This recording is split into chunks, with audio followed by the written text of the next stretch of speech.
আমি গতকালকে পোস্ট করছিলাম যে আমার কিছু রুই মৃগেলের পোনা লাগবে 8-10 কেজি। তো এখানে একটা সন্ধান পাইছি আমার এলাকা থেকে 4-5 কিলো দূরে। তো ওইখানে গেলাম আজকে মাছ দেখার জন্য। তো যিনি প্রজেক্টের মালিক উনি জাল খেমা দিয়া মাছগুলো আমাকে দেখাইতেছে মাছগুলা কয়টা কেজি। এই যে দেখেন মাছগুলা, এগুলা কবজির উপরে 10টা কেজি, 8টা কেজি বা 12টা কেজি এমন করে আসছে। তো এই মাছগুলা যদি দামে বনে ইনশাল্লাহ আমি আসবো। তো আমি এইমাত্র গেলাম, তো ওনার বাসায় যাওয়াতে ওনাকে নিয়ে আসলাম। উনি কিছু খাবার দিয়ে মাছগুলাকে একসাথে করতেছে, খাবার জাল মেরে এগুলো আমাকে দেখাবে। পুকুরটা খুব সুন্দরই ছিল, নলা মাছ করার জন্য পুকুরটা স্ট্যান্ডার্ড একটা পুকুর। পালিও নিয়ে আসছি মাছগুলা কাউন্ট করার জন্য, জাল দিয়ে খাওয়া দিয়ে মাছগুলা কাউন্ট করার জন্য। তো এখান থেকে যদি দামে বনা হয় তাহলে আমি মাছ আনবো প্রায় 10-12 মণ বা 15 মণের মতো মাছ আনবো।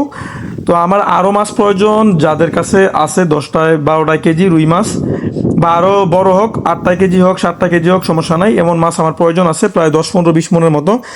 তো যাদের থাকবে অবশ্যই যোগাযোগ করবেন সাথে। আমার কিছু পাঙ্গাসি মাছও লাগবে 25-30 হাজার, 8টা কেজি, 7টা 8টা কেজি এমন একটু বড় সাইজের লাগবে, কারণ ছোটো মাছ আমার কাছেও আছে, আমার একটু বড় মাছ লাগবে। আমি যে পুকুরে চাষে দিব ওই পুকুরে পানকুড়ি পরে মাছ খেয়ে ফেলে প্রত্যেকবারে মাছ চাষে দিলে ছোটো মাছ। তো এগুলা বিক্রি করার সময় গণায় পাওয়া যায় না, কারণ পানকুড়ি মাছ খেয়ে ফেলে। এগুলো কিন্তু প্রচুর পরিমাণে 20টা 25টা পানকুড়ি পড়ার কারণে মাছ কিন্তু প্রচুর পরিমাণে খেয়ে ফেলে। 20,000 মাছ চাষে দিলে 4-5 হাজার মাছ থাকে না।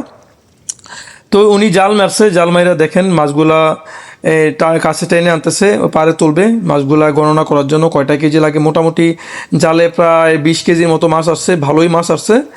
তো পুকুরের মাছ আছে মোটামুটি আলহামদুলিল্লাহ, দেখতে পারলাম। তো মাছের সাইজগুলো খুব সুন্দর, মাছগুলো আমার পছন্দ হয়েছে। ইনশাল্লাহ যদি দামে সব ঠিকঠাক হয় ইনশাল্লাহ আমি মোটামুটি ভালোই মাছ আনবো ওনার কাছ থেকে। তো ওনার কাছে আমি আনার পর যদি মাছ থাকে যাদের প্রয়োজন ইনশাল্লাহ আপনারাও নিতে পারবেন। ওনার কাছে সিলভার মাছ আছে, রুই আছে, মৃগেল আছে, এই 3 পদের মাছ আছে। যাদের লাগে অবশ্যই নেবেন। মাছগুলো আমরা বেছে কিছু ছোট বড় কাউন্ট করে একটা বালতিতে গণনা করব যে কতগুলো হয়, ছোট এবং বড় সবগুলো মিক্স করে নেব। মাছগুলো কত পিস হয়, কিছু তেলাপিও আছে সাথে, তেলাপিয়াগুলো আনবো না, শুধু আমার রুই মৃগেলগুলাই প্রয়োজন আর সিলভার মাছগুলা। আমাদের তেলাপি আমরা সিপি কোম্পানি এবং কোয়ালিটি কোম্পানি চাষ করে থাকি, অন্যান্য কোম্পানির মাছ চাষ করি না। তো মাছের সুন্দর সুন্দর ভিডিও পেতে এবং মাছের ভালো টিপস পেতে চাষ করার জন্য আমার পেজটা ফলো করে রাখবেন এবং ভিডিওগুলো শেয়ার করে সকলকে দেখার সুযোগ করে দিবেন। তো ইদানিং আবহাওয়া কিন্তু একদিন ভালো থাকে আরেকদিন খারাপ। তো মাঝখান দিয়ে 2 দিন আবহাওয়া খুবই ভালো ছিল, গতকালকে খারাপ গেছে, আজকে আবার মোটামুটি ভালো। তো সকালে খাবারটা আবহাওয়া ভালো থাকলে দিবেন, বিকালে খাবারটাও যদি আবহাওয়া ভালো পান তারপরে দিবেন। আবহাওয়া খারাপ থাকলে খাবার দিবেন না, অবশ্যই মাছ বেশি মারা যাবে। তো ওনার কাছে কাতলও আছে দেখলাম, ভালো সাইজের কাতল, প্রায় 10টা কেজি কাতল আছে, যাদের লাগে অবশ্যই নিতে পারবেন।